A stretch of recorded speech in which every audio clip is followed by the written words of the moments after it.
বজাত আমি এটা ইনফৰমেশ্যন পাওঁ যে কলৰিজা পলাকবাৰী ৰোডৰ চানফাৰ্মাৰ সন্মুখত এটা দুৰ্ঘটনা সংঘটিত হৈছে।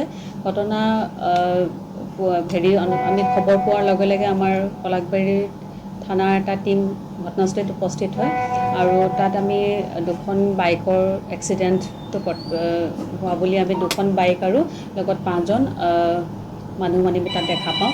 লগে লগে আমাৰ পাৰ্টিয়ে তেওঁলোকক হস্পিটেললৈ লৈ আনে পলাকবাৰী CHCলৈ, য'ত ডক্টৰে 3জনক মৃত বুলি ঘোষণা কৰে আৰু বাকী 2জনক আমি বেটাৰ ট্ৰিটমেণ্টৰ কাৰণে ডক্টৰে GMCলৈ ৰেফাৰ কৰে, কিন্তু GMCত তাৰে এজনৰ তাতে মৃত্যু হয় আৰু এজনৰ চিকিৎসাধীন অৱস্থাত আছে। এতিয়া ঘটনাস্থলীত তেওঁলোকক আমাৰ হস্পিটেললৈ যেতিয়া আনে তেতিয়া ডক্টৰে তেওঁলোকক মৃত বুলি ঘোষণা কৰে। 3জন হয়। বাকী বাকী দুজনক আমি যে GMCলৈ ৰেফাৰ যেতিয়া কৰে ডক্টৰ তাত লৈ যায়, তাতে এজনৰ মৃত্যু ঘটিছে এতিয়া আমি খবৰ পাইছোঁ আৰু এজন চিকিৎসাধীন অৱস্থাত আছে। তেখেত চিকিৎসাধীন অৱস্থাত আছে।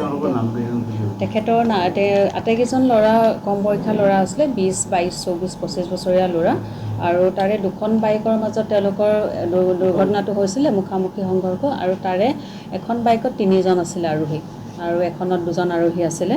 তো আমাৰ যিকেইজন আছিলে তেওঁলোক হৈছে নিখিল দাস এজন, তেখেতৰ বয়স 20 বছৰ আছিলে, এজন আছে জ্যোতি কলিতা, তেওঁৰ বয়স 24 বছৰ আছিলে, এজন দীপাংকৰ কলিতা 22 বছৰ, তাৰপিছত আৰু এজন আছিলে তেখেতৰ বয়স হৈছে 25 বছৰ চন্দন জানা আৰু এজন অৰ্ণৱ বৰ্মন। তেখেতৰ বয়সটো এতিয়ালৈকে আমি গম পোৱা নাই আৰু ইতিমধ্যে আমাৰ পোষ্টমৰ্টেম যিখিনি কৰিব লগা আছে সেইখিনি কৰা হৈছে। এক্সিডেণ্ট সংঘটিতটো আমি অনুমান কৰিছোঁ যে বৰষুণ বা কিবা বেলেগ কাৰণতো হৈ যাব পাৰে আৰু আমি জানিব পাৰিছোঁ তাৰমানে কি এই 4জন যুৱক ঢুকাইছে, তেওঁলোকৰ এজন মাজিৰগাঁও, এজন হৈছে ৰঙামাটি, এজন হৈছে ৱেষ্ট বেংগল আৰু এজন নলবাৰী, তেনেকৈ জানিব পাৰিছোঁ 4জন। আৰু এজন এতিয়া চিকিৎসাপ্ৰাপ্ত হৈ আছে এতিয়া মেডিকেলত, তেওঁৰ অৱস্থাটো সংকটজনক বুলিয়ে জানিব পাৰিছোঁ। পিছত আহিলোঁ ইয়াতে তাৰমানে জ্যোতি কলিতা মোৰ সম্পৰ্কীয় ভতিজা হয়, তেওঁৰ বয়স 22 বছৰমান হ'ব আৰু